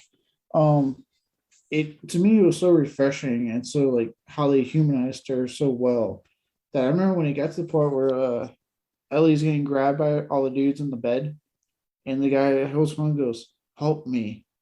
I got scared. I was like, I was like, please do not make these people sympathetic, because at the end of the day, these guys are fucking monsters. Yeah. I was like, please do not do this to me, movie, because you're going to get really problematic if you do this. But nope. Ellie goes, no. And turns out I was like, oh, okay. Woo. Yeah. Thank you. Because it's like, yeah, no, like she may have become a monster in her revenge, but those guys were monsters in and of themselves. Yeah, completely different kind of monster, but just as damaging. I remembered the movie, but I don't want to say it because it is a big fat spoiler at the end, and I don't want anyone who came here not expecting to spoil this movie get it spoiled. You know what I mean? Yeah. So I'll tell you after we end here. Okay. The last guy I want to talk about is Oscar nominee Terrence Stamp, who plays the mysterious gentleman who hangs out at Eloise's bar. Stamp was nominated for his performance in 1962's Billy Budd and is known mostly for his role as the tyrannical General Zod in the first two Superman movies, alongside Christopher Reeve and Gene Hackman. He was also in The Haunted Mansion, The Limey, Yes Man, Young Guns, and The Adventures of Priscilla, Queen of the Desert. And Terrence Stamp has always been a favorite character actor of mine. I was very happy to see him here. He's great and a very good red herring. Yeah, I remember when his name popped up, the whole movie, I was like, Terrence Stamp. I was like, that's Zod, right? I was like, that's Zod. I was like, I'm pretty sure it's Zod, but I'm in the theater. I can't pull up my phone and text Connor, but I'm almost positive. So thank you. But yeah, he's really good in this. He really does, like, I mean, and like I said, with the whole, like, the trailer, there's no way how you got bad marketing. The trailer is going to spoil that he is Matt Smith. So for those wondering, he's not.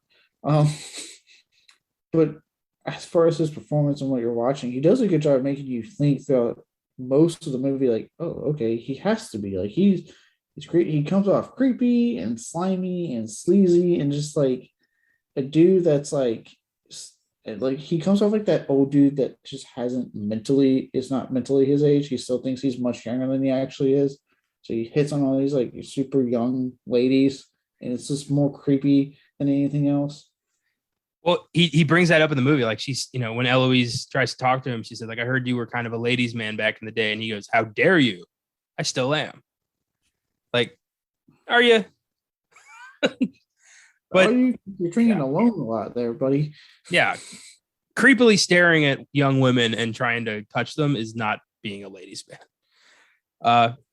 But I do like that from the trailers, like the way the trailer's designed is you go in expecting him to be older Matt Smith who got away with murder. But the way it unfolds is so smart and kind of just, kicks you off your chair. Like, you're like, what? Oh, now we're in this. And I like that. Yeah, because I remember thinking, like, okay, so I went through thinking, okay, he's a little Matt Smith, and she has to figure out how to take him down finally. And even seeing all the police stuff. And then when they did that and it said like, oh no, I was a cop. I actually, the thing is that he was a cop that worked the red light district and tried to get a lot of people out. And they have that scene where they go back and he's actually the guy that was talking to Sandy. And it's like, oh, then wait, what the fuck's going on in the movie now then? Like it just flips it immediately, like, wait, I don't know what's happening anymore. The trailer told me one thing and now it's a whole different movie. And usually I don't like that, but Edgar Wright was very smart with this one. He's always been very smart. I think his biggest skill is film editing. Yes, I was about to say, I was going to wait till we talked more about the movie cast here, but Yes, absolutely. Just seeing some of the stuff he does with like when like the dancing when she's dancing and he is cutting between Anya Taylor-Joy and Thomasin McKenzie, like constantly just cutting between the two ladies. Yeah. It's so brilliant and well done. And it's not like he's doing it to show off that he's doing it, so you understand what's happening. It's a part of the story. And how he keeps framing certain shots or moving the camera a certain way to get you into how like the words are melting together for our main character for our main character in her mind. Like it's all just everything's topsy turvy. Like it's just it's brilliant, brilliant. Oh, hell yeah. Last Night in Soho has an IMDb score of 7.6, current Rotten Tomatoes score of 74%. It's only grossed about $6 million on its $43 million budget and is currently being viciously outsold by Dune. So probably not going to do well, but will probably be a cult success, probably get some Oscar attention and go down as, a win for Edgar Wright. I hope so, because you know what? Fuck you, Dennis. Fuck you, Dennis. Right back to my old ways now. Yeah. So Last Night in Soho. Have you been to London? I haven't. I would love to go. I just haven't. I've been there once. I was there for about 3 days, and it is a wonderful city. It's like a clean New York, but with friendly people. And it was neat getting to, I went to Soho, and it was neat getting to have like a little reminiscent about that. But the way that, this film really shows off London and, London now and London in the 60s, kind of using the setting as a way to represent what's going on with these girls. It's hinted at the beginning that, Eloise can see ghosts. Like she's constantly seeing her mom who had a gift that drove her to suicide. So she's like, second generation psychic. Which was actually brought on, again, this is from the interview I listened to. Edgar Wright, this was a personal touch for him. Apparently his mom is really into that stuff. And his mom would claim that he apparently had a paranormal experience that he doesn't remember as a kid, but she tells him about it like all the time. And she's very frank and open about being into that type of stuff. So he took a lot of that into the character of Ellie and that kind of frank openness that she has about it with her grandma and having that kind of stuff. So he says a little bit of like his mom in that story, a little bit of his with the character and the ghostly stuff. Well, that's cool. I like that. You can always tell a personal touch. We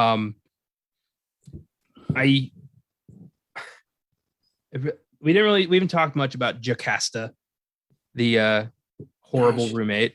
Oh, she's a bitch. Just from the get-go, just like the worst qualities in a human being. I hate roommates. I've had terrible roommates in the past, and this made me think about all of that. Like, yeah. Ugh. You said as I have a roommate. It's fine. Josh. Yeah, but you know and like Josh. You guys have been friends for years. Like Josh, like this is an okay situation. But like if you just got slapped with some asshole you don't know who is everything that you aren't and is constantly at odds with you and like just treating you like shit, yeah, that would suck. I think it's just like everything about this character, you're just set up to fucking hate her. Like the whole like, oh, you don't your last name, whatever. She's like, well, that's all the famous people just go by the first name. I'm like, what? And then like how like she had everything in the fridge labeled as hers, and there was only that one little spot for Ellie's fucking Coke. Which Ellie, there was a Dr. Pepper right next to that Coke you fucking bought. How dare you? I paid attention. I saw it. I didn't know they had Dr. Pepper in London. Apparently they did in that shot because I saw it and went, oh my god, they have Dr. Pepper. You ever had an English Fanta? No. It's like fizzy orange juice. It's delicious. It doesn't taste like you're drinking from an orange neon light like Fanta in America does. Okay. Anyway, it's good shit. Yeah. But yeah, she is just like, gosh, she is just the worst goddamn human being. And then like it's so quick to you see how she keeps taking things that Ellie is saying, but twisting it to make her look better. Like, oh, your mom committed suicide? Well, my uncle committed suicide. Like, what? What a the one up person, like the person who has to one up your story. That's one of the worst types of people.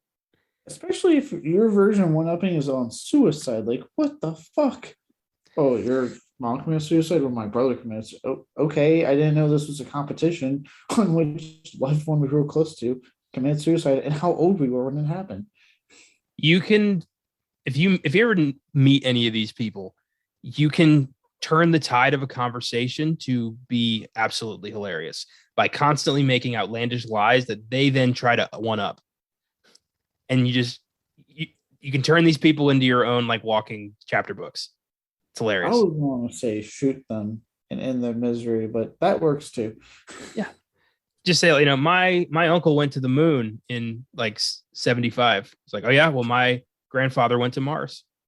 And then they're going to be like, no, we didn't. He's like, yeah, prove it. You can fuck these people up. You just start out at Atlantis, be like, my dad discovered Atlantis, and then see what they say from there. Oh yeah. Well, my mom married Sasquatch. It's like, so your dad's Bigfoot? Yeah. Oh boy. Fuck them. Fuck her. Jocasta. I do love at the end, it's Ellie that has the fashion show, and she's just like bitter and angry in the back. Yeah. Where she belongs. Yeah. Oh, dude, that scene where they're like, she comes in the bathroom and she's like talking shit about Ellie. I'm like, God, I just want to strangle you. I just want to fucking end it. I wish that she'd had, though. I wish that Ellie had said something of like, fuck you, you'll never be nothing in this town or something like that. I don't know.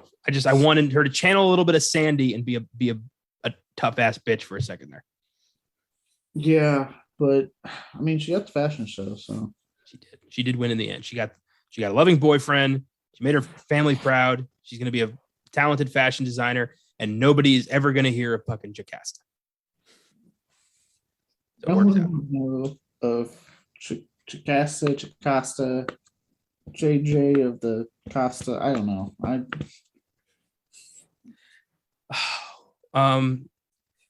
What else do we want to like terrible people, right? Thinking on this train track of Ellie, or not Ellie, Jocasta.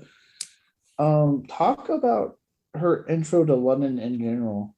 Oh boy. Like, dear Lord. I've never seen someone get so harassed within like 5 minutes. Was that the same taxi driver who killed Terrence Stamp? I don't know. I don't think it was, but would have been neat. Especially since, Edgar Wright's known for like bringing things back, like a cyclical nature in all of his movies. So I wouldn't be surprised. Yeah, he's very into like repetition, which we saw with that taxi driver for sure, with the constant almost hitting her until he killed Terrence Stamp. He like everybody like kept just Jesus, every time the guy kept just coming so close to hitting everybody, and then he killed Terrence Stamp. Like, what the fuck, man? But yeah, that was creepy. Just saying, like, I don't remember exactly what he said, but it was like, I'll hang around and watch you walk to class or some creepy shit. No, so because he kept asking if she was gonna be like a model and actor or something, and she was like, "Oh no, I'm here for fashion." He's like, "Oh, too bad. Could be a model with legs like those." Yeah. And Okay. like, Jesus. And I'll give her credit. She was a smart girl, because she was like, "Okay, stop here. I want to go grab something real quick." And she got out and went to that store and stayed there. And the creep is like fucking waiting. And I'm like, oh, dude. I kept expecting him to come back in some capacity. Yeah, I thought so. I was like, is he gonna come back? But instead, Ellie keeps getting just fucking assaulted with aggressively horny dudes. Because then she goes with the vulture costume. The dude makes a joke, but they turn on to her. What a horrible pickup line, by the way. Oh yeah, that was terrible. I was like, who? uses that for a pickup line. I was like, there's more. You're about a fucking established girlfriend. You can maybe use that line as a joke, but not for a pickup line. That guy was a brave, fearless son of a bitch. And an asshole. Yeah. You can be both. Yeah. Then it continues, right? Because then we get back. Apparently, there's a party happening in the dorm. And she, Ellie goes to sit on that couch, and the dude just comes over and does the fucking, oh, I hate when people do this. What are you listening to? And like grabs the fucking headphones. It's like, well, now nothing. I love that comeback of like, well, nothing now. With a little subtext of dick. Yeah. Because that's the only response you should ever say if someone does that to you. Like, well, nothing now because you took it away from me. But also, like, she got kicked out of her bedroom because Jocasta showed up with a guy, just started fucking on the bed right there, and she just she left to go avoid that. Yeah, and this is the thing too, right? Like, obviously, I mean, I'm past my college days. I'm aware of what happens in colleges. I know that you're in a dorm room, it's like a room with 2 beds. It's not much there. And I'm sure guys have, but usually, at least for guys, there's an established, like, all right, what are we going to do when someone's fucking? Usually it's not, oh, my roommate's there. Let's just fuck. It's like, if they're in there already, you go in there quiet. You try to be quiet because you don't disturb them. And at most be like, hey, man, do not turn around. Or you can put a fucking sock on the door so that if they're not in there, they don't go in there. You don't just barge in there loud and start throwing clothes onto their bed that they're in. Well, as we learn immediately, Jocasta does not give a fuck what Ellie thinks or wants. So, this whole thing is her room as far as she's concerned. Yeah, apparently. She threw that shirt on and when I said that, I was like, Jesus Christ. I felt so bad whenever Ellie would talk to her grandma and try to assure her that she was having a good time. Yeah.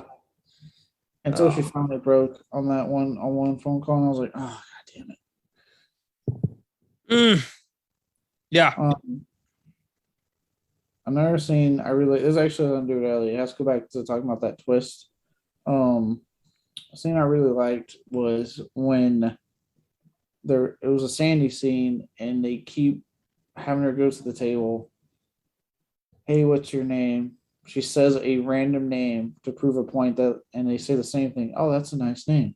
They slide the drink, and it's like, I like this thing because it's so fucking tragic in its own way that she literally can say any name. They don't give a shit. They're not even hearing that. They're clearly not hearing it. They're just thinking, all right, cool, I got the one I want. Here's the drink. Let's speed this up so I can go get, my dick wet. That's all they're thinking. And for her to just be at that point where she's like, I think at one point she says some dude names, and they're just like, yeah, that's a pretty name. Yeah, she says Andy. They don't even fucking care. It's, and then, she went there to be a singer. Like, she's talented. And she hooks up with the wrong guy. Matt Smith just uses her. And it's no wonder honestly, it was really satisfying to see her stab him to death. No, that part was satisfying, yeah. That, and oh God, and then I remember watching it, as I was watching, it's like, how deep did this go? Because the bartender, directed her to him. And I was like, either the bartender did that not knowing what he was doing, or fully knows what that guy does. And it was like, oh, hey, I got another one for you, dude. And that's what I think is actually what happened. Yeah, he probably gets paid by the girl. Mm. I like that Ellie does move out of the dorms and goes and gets an apartment, but I do wonder, how the fuck did she pay for any of that? Oh yeah, dude, look, that's the common question in any movie or TV show I watch. I'm just sitting there going, their job does not afford that place. I was talking to my cousin about that earlier today, about how, especially in the biggest example I have is Supergirl, when Kara was just, the assistant to the boss for the first couple seasons. And then out of the blue, she's like, I want to be a journalist now. And then the next episode, she's a fucking journalist with no experience, degree, nothing. It's like, now I am a journalist. And the whole time she has like the nicest apartment in a city where rent is sky high. Yep. Like, I think the only show I know you didn't like the show. I think the only show that actually where I remember watching and going, okay, I can see them having this apartment was Big Bang Theory. I was like, Sheldon and Leonard's apartment. I was like, for what they do, yeah, I can see them having that apartment. Absolutely. aren't they like PhD like scientists? Yes. But Does then that the pay show, well? yeah, from what I know, yeah. Oh, I always thought scientists were like starving artists. No, from what I understand, that actually what they were doing pays extremely well. So that show apparently was accurate. But then you got Penny, who should not have been living in the apartment next to them, as a failed actress and an okay waitress.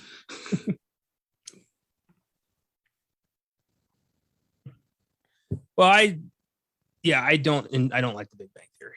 And I've never understood why it was such a success and why the people on it were paid like 15, 20 million bucks. I'll never understand that. But yeah, fictional characters just saying like, I want this job. And then in like 20 minutes having that job. And not only that, but being like amazing at it really irritates me. Like in The Flash, when Iris is like, oh, my blog makes me a journalist. And suddenly she's like the most respected journalist in the city. Like what? Yeah. It's like that, and then like there are places that they're like you don't afford a place like that with that salary, especially like I've noticed after having lived on the Pacific Northwest for so long. Yeah, I'm like I see some of the places like I'm like there's no way in fucking hell you can afford that shit on what you're fucking making.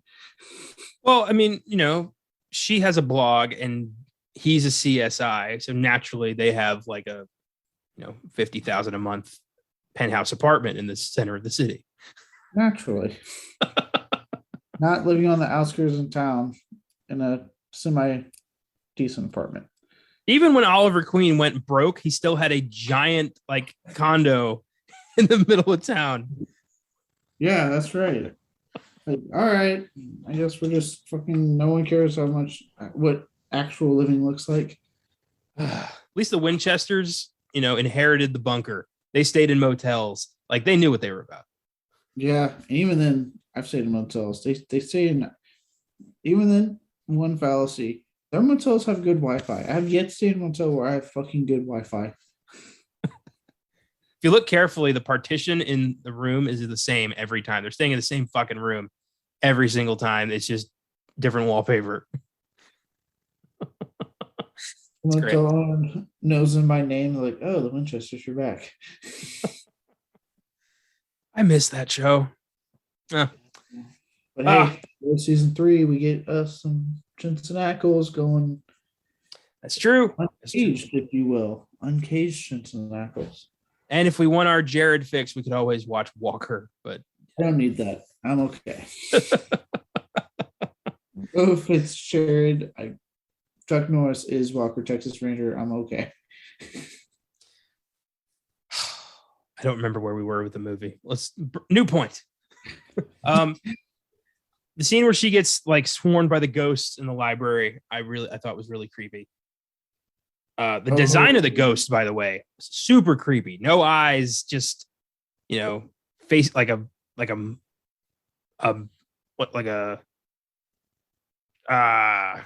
expressionless. That's the word. Like an expressionless face, just a void. It's creepy.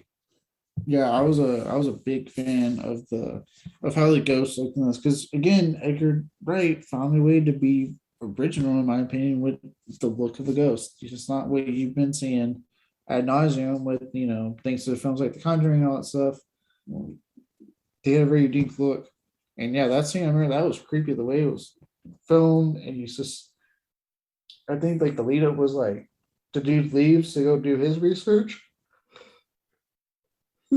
Excuse me, leaves to go do his research, and then all of a sudden it cuts right back and the lights are off. And you can see them coming in the background closer and closer towards her. Oh, yeah.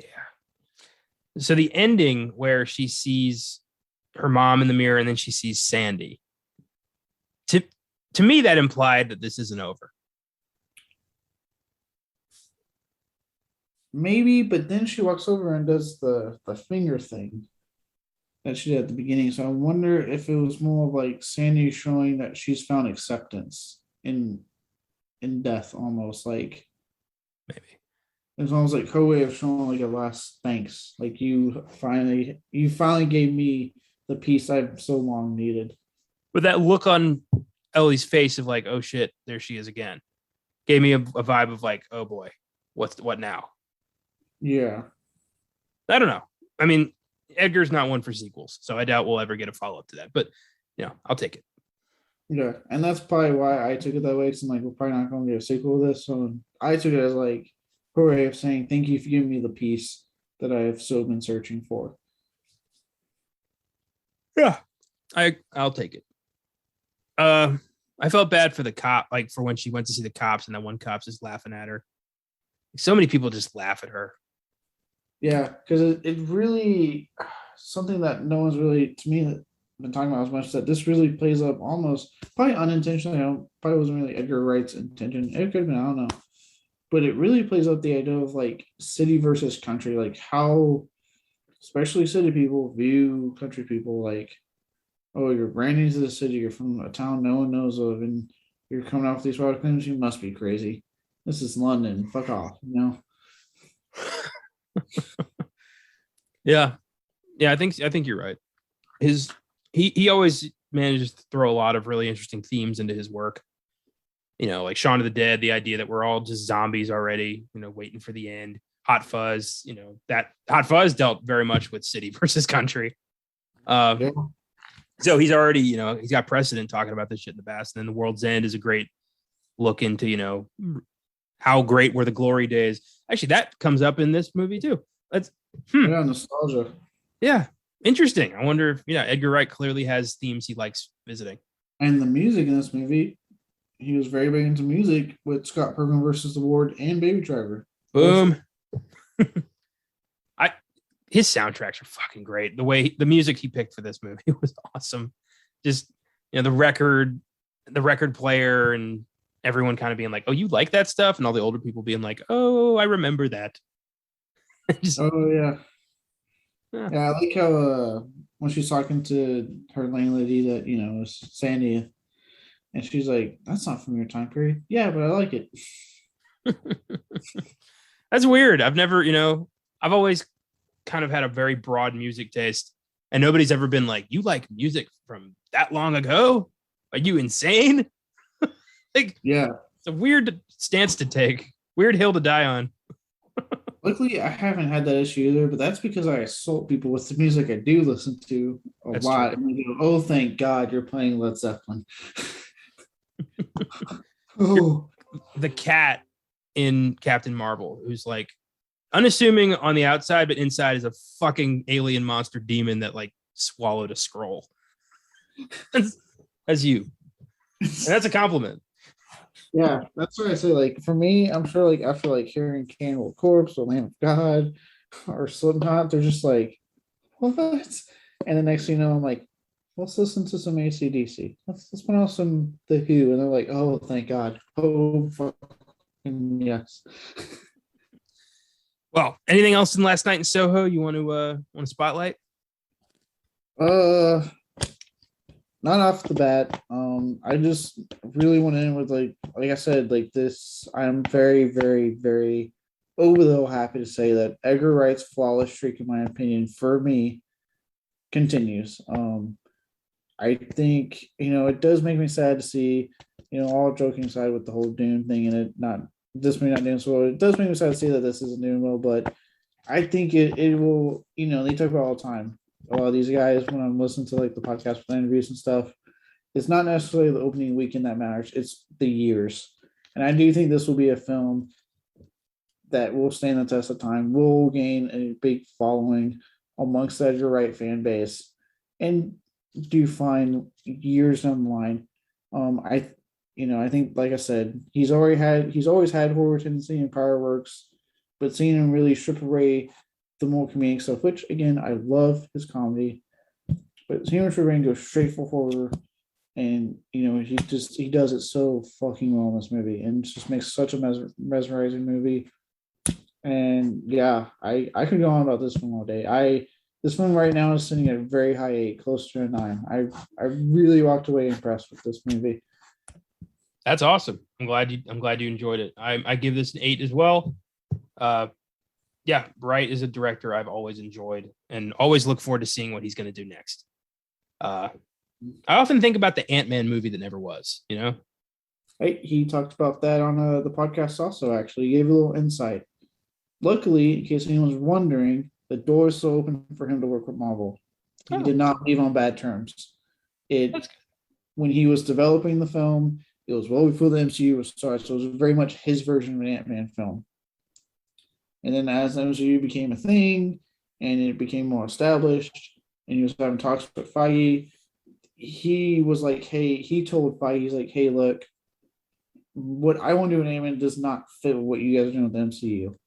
And Feige was like, hey, we get it. It's fine. The door's open for you to come back. So he did make the comment. It was not on bad terms at all. It was legit in this case. There's just kind of creative difference in how it want to be approached. So I would love for Edgar Wright to get involved in the X-Men. Ooh, that'd be good. Yeah, that would be fun. Well, thanks for listening, everybody. If you like what we do, feel free to follow us on Facebook, Instagram, and Twitter at Filmgazm Productions. If you want to suggest films for us to check out, you can email us, filmgazm@gmail.com. Send us a message through the socials if you want. And if you want to support the show with Anchor, you can click on Support This Podcast on your preferred podcast provider. Any and all donations are appreciated, but not required. If you just love listening to a free show, we appreciate you making it this far. Next week is Fully Loaded. Once again, we get to discuss the MCU with Chloe Zhao's Eternals, which is getting pretty mixed reviews. I still want to see it and judge it for myself. I don't know, but you probably the same way. Yeah, I mean, look, it's an MCU movie, and I'm still going to watch it. And like I said at the beginning, I've seen films that get bad reviews that I'm excited for. I'm like, okay, well, they're not like him. I'm still going to watch it. Sometimes I agree with those reviews. I walk out going, yep, they're right. But other times I'm like, I don't know why people hate this movie so much. Halloween Kills, 39%. We both loved it. Yeah.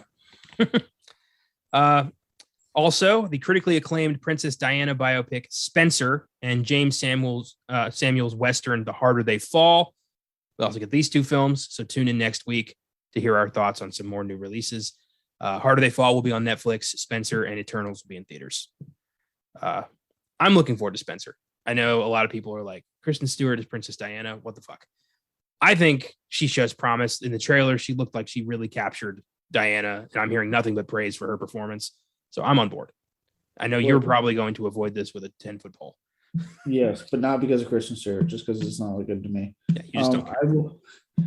I will say this. I will defend both her and Pattinson, and to all the people that keep saying it because of Twilight, shut the fuck up.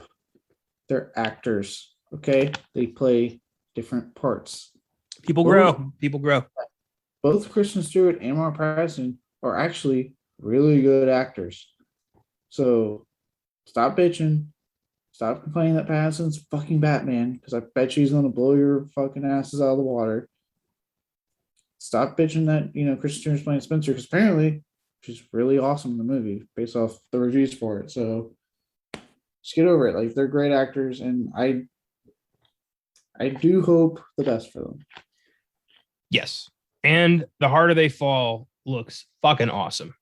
So I'm going to, even though it's Netflix, I'm gonna go into this one with high expectations because it looks cool.